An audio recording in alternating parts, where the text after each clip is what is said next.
जय अंबे. खुश रहा, आनंदी रहा, आरोग्यपूर्ण रहा, हीच आई तुझ्या भवानीच्या चरणी प्रार्थना. आता बघा मी ना ते तांदूळ घेतलेत आणि तांदूळ आपण रेशनिंगचे घेऊ शकतो किंवा जुना तांदूळ घेऊ शकतो आपण. तर ते तांदूळ घेतले की आपण ते भिजत घालायचे. तर मी थोडे 1 किलो तांदूळ घेतले. मग आता ते पाण्याने 2 पाण्याने छान धुतले आणि मग आता मी ते भिजत ठेवते. आज आहे पहिला दिवस. मग आज पहिला दिवस सगळे भिजून ठेवले. मग दुसऱ्या दिवशी परत ते तांदूळ काढले, परत ते असे एका हाताने असे धुतले आणि मग परत ते ठेवून दिले, भिजायला ठेवून दिले. असं बाजूला ठेवून द्यायचं. मग धुवून घेतल्यावरनं मग मी तिसऱ्या दिवशी परत काढले आणि ते वाळवले. म्हणजे तिसऱ्या दिवशी आपण ते पाणी हे करायचं, स्वच्छ पाणी हे करायचं, म्हणजे आंबट वास येत नाही. आणि ते कपड्यावर याच्यामध्येच वाळवून घेतले आणि मिक्सरला दळून घेतलं. मग मिक्सरला दळताना ते कारण गिरणीत तर दळून नाही देणार, कारण ओलसर असतं ना, ते जरासं ओलं ठेवायचं असतं. मग चाळून घेतलं आणि ते पीठ असं हे करून घेतलं. आणि मग आता वाट्या वाटून घेतल्या मी. किती झालं पीठ आपलं, किती झालं ते पाहिलं मी.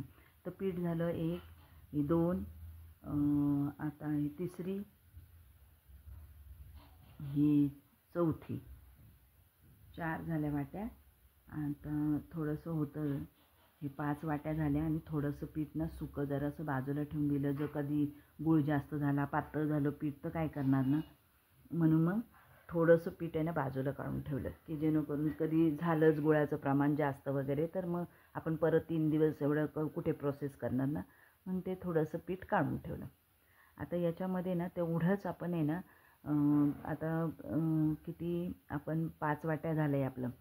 तर मी काय केलं, 5 वाट्याला ना 2 वाट्या फुल असा धरून गूळ किसला आणि तो गूळ हळूहळू त्यामध्ये मिक्स करत गेले. एकच वाटीतला पहिल्यांदा मिक्स केला. मग हळूहळू, कारण गूळ पण ना वेगळा वेगळा असतो कधी कधी. तर कधी खूप गोड असतो, कधी थोडा फिकट पण असतो गोड. मग ती 1 वाटी पहिला हे केली मी आणि मग हळूहळू मिक्स करून घेतलं, की त्यामध्ये हे होतं की नाही, 1 वाटी तर पुरणारच नव्हतं म्हणा ते. त्यामुळे मग ते हे केलं. आणि मिक्सरला माझं पण जास्त दळून नाही झालं, त्यामुळे थोडंसं 1/2 किलो पीठ माझं असं ते कणी निघालं. ते काय परत मिक्सरचं ते काय भांड्याला प्रॉब्लेम झालेला माझ्या, म्हणून हे पीठ एवढं 5 वाट्या निघालं. तर अजून थोडं 2 वाट्यात 1 वाटी तरी निघाली असते. मग आता ते त्यामध्ये आहे ना मिक्स करून घेते गूळ मी. तो गूळ बरोबर त्यामध्ये होतोय का. 1 वाटी टाकलं आहे आपण. आता परत गरज लागेलच, कारण मग हे एकच वाटी आपण टाकलं आहे ना. मग आता अजून 1 वाटी आपण घेऊया आणि त्यामध्ये मिक्स करून घेऊया पिठामध्ये. काय ना, अनारसे खूप सुंदर लागतात, खूपच सुंदर. मग त्याचं ते आपल्याला तेवढं प्रोसेस करायला लागते. आता हे दुसरी वाटी पण घेतली आणि याच्यातले पण टाकते गूळ आणि तो हे करून घेते नाही का, मिक्स करून घेते. बरं, त्यात जास्त गूळ झाला नाही पाहिजे. जर जास्त गूळ झाला तर ते पातळ होईल पीठ आणि मग आपल्याला करता येणार नाही. ते त्याचं खूप कठीण असतं. आधी तर म्हणायचे, हे सारखं सारखं नाचू नका इथून, नाही तर हे अनारसे रुजतील, म्हणजे हसतील रुजतील असं म्हणायचे आजी, की ते फुटतात ना मग ते, म्हणजे सारखं सारखं असं. पण ते म्हणजे अगदी हलकं आणि नाजूक काम आहे असं म्हटलं जायचं. आता बघा ना, तांदूळ आपण 3 दिवस भिजवतो, मग ते भिजून झाल्यावर ते मग काढतो, परत वाळवतो, परत ते वाटतो आणि मग त्यामध्ये गूळ मिक्स करून परत 3 दिवस आपल्याला वाट बघायची सगळं मिक्स करून. आता हे एवढं असं ना चांगलं त्यामध्ये झाले. अजून थोडी अर्धी वाटी लागेल बघा, कारण कोरडंच वाटतंय. पण कधी कधी हे कोरडं पीठ दिसतं, पण मग जेव्हा आपण डब्यात ठेवतो ना, मग त्याला गुळाला पाणी सुटतं ना, मग ते ओलं होतं. म्हणून थोडंसं काळजीने मग मी आता असंच याचं थोडंसं असं हे करून असं फ्रीजमध्ये ठेवून दिलं. वळकुंडी तर होते, पण मग असा हे करून आता एकत्र करून असं मग ठेवून देईल मी डब्यामध्ये, एकत्र असं करून घेते. तर अनारसे हे आपला पारंपरिक आणि खूप जुना आपली आजी पणजी वगैरे करत असेल नाही का, आधीचे लोक, तो आपल्याकडे वसा देतात. आता हे बघा, हे थोडंसं असं हे करून मी डब्यामध्ये ठेवून देते. स्टीलचा डबा घेतला आणि त्यामध्ये आता ते ठेवून बाजूला ठेवून देईल असं. हात लागला नाही पाहिजे असं. आणि आमचं शुक्रवारचं आंबटचं असतं ना, म्हणून मग आम्ही अगदी असं आंबटचं जे असेल ते लांबच ठेवतो. आता हे असं ठेवून देईल करून, असे वळकून ते करून आपण गोल गोल गोळे बनवतो तसं करून घेतले. कारण एकत्र पीठ तर मळता येणार नाही आपल्याला, ते नंतर मळता येतं. हे जरा आता पिठाचा आपल्याला अंदाजा घेता येईल ना, किती याच्यात लागेल नाही लागेल. तर मग उद्या बघू आपण मग की त्याला अजून लागेल का म्हणून. आता आज तर आपण हे त्यामध्ये गूळ मिक्स केला आणि वेलची पावडर पण टाकली बरं का मी. म्हणून तर वेलची पावडर एवढी बनवून ठेवते, जेणेकरून मग प्रत्येक पदार्थामध्ये आपल्याला टाकता येते ना. मग परत दळा, परत हे करा, त्यापेक्षा वेलची, जायफळ असं साखर टाकून मी फिरवून घेते. मग आता मग हे एवढं असं भुरभुरं दिसतं आहे पीठ, पण मग तरी रिक्स नाही घेते गूळ टाकायची. उद्या बघू आपण.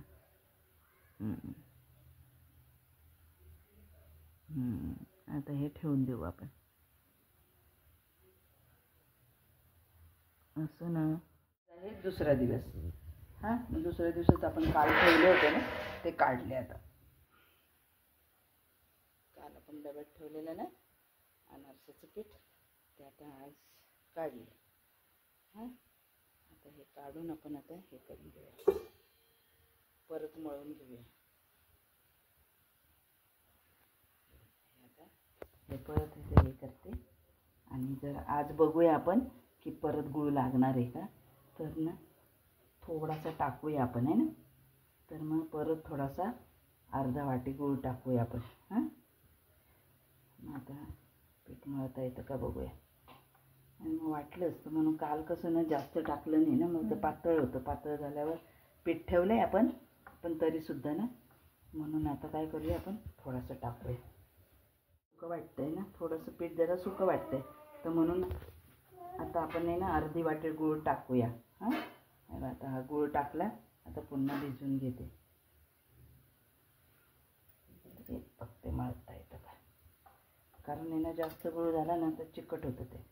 ठीक आहे. आता हे बघ, आता हा आजचा आपला दुसरा दिवस आहे ना. आता परत आपण हे करून हे ठेवूया. आता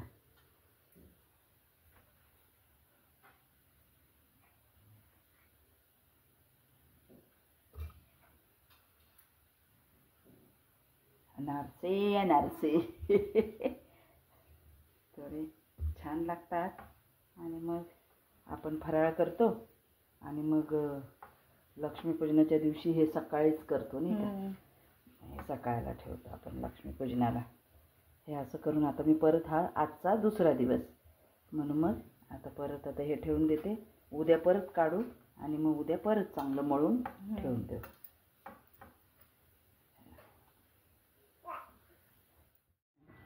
आपण मळून ठेवलं, त्याचा आज हा तिसरा दिवस. मग हे काढलं तर हे असं झालं. आता हे छान हे झालं. आता आपण मळून याचे अनारसे करू शकतो. आता हे चांगलं मळायचं आणि मग छान मस्त प्रमाण झालेलं आहे. न ओलं झालं न कोरडं झालं आहे. तर थोडा तुपाचा हात घेतला किंवा केळं घेतलं तरीसुद्धा चालतं. याच्यामध्ये केळं घेतलं तरी चालतं. आणि मग ते हे करून आपण मग मळून घ्यायचं आणि अनारसे करून घ्यायचे. झालं आपण पीठ आपलं व्यवस्थित झालं छान. तसं आता ना तूप घेऊया. हां, आणि मळूया आपण. हे बघ आपलं पीठ मस्त झालं आहे बघ मोनिका. हे ना खूप सुंदर झालं बरं का. आता अनारसेचं झाले तर मग एकदमच सुंदर. हे बघ हे आपलं पीठ अनारशाचं तयार. मस्त थोडंसं तूप लावलं मी. मग केळं घेतलं ना तरी चालतं. आता हे बनवायला घेऊया, हे की नाही. चल, तूप गरम झाले का, तर आपण आता हे टाकूया.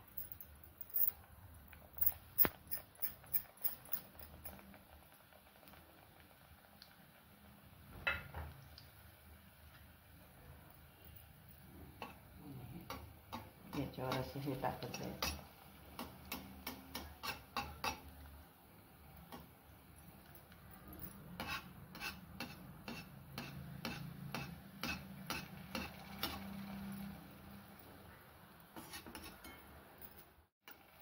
हळूच असं असं हे तूप हे करत जायचं. मस्त जाळी आली छानशी अशी. तूप आहे.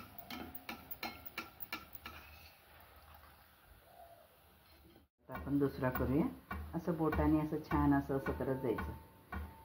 असं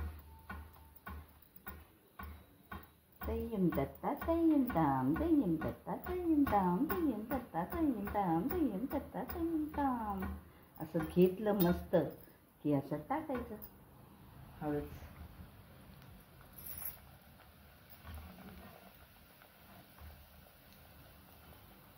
बघ आता आपण काय केलं. पहिला तर आपण काय तांदूळ आपण भिजत ठेवले. मग तांदूळ भिजवल्यानंतर आपण ते पहिल्या दिवशी काढून घेतले. परत पाणी हे केलं. परत चांगलं पाणी धुवून असं तांदूळ धुवून परत आपण ठेवले. परत दुसऱ्या दिवशी पण आपण छान तांदूळ धुतले. म्हणजे असं छान म्हणजे लगेच असं हे करायचं नसतं. लगेच हे करायचं. बघा कशी मस्त जाळीदार अशी आली ना. तर बघा मस्त आले असे छान. आणि आपण जेव्हा पदार्थ करतो ना मग तो छान जमला ना आपल्याला खूप आनंद होतो. आणि मग खूपच आपल्या एवढ्या श्रमाचं सार्थक झालं असं वाटतं. म्हणजे गणपती बाप्पा मोरया, आई अन्नपूर्णा माते नमः. मस्त छान झालाय. मस्त जाळीदार आणि टम्म असा फुगलाय आणि जाळीदार पण झालाय मस्त. आणि इतकं सुंदर ना हे झालंय. वा वा वा. आईचा आशीर्वाद बघा मस्त झाला की नाही अन्नपूर्णेच्या आशीर्वादाने. मस्त.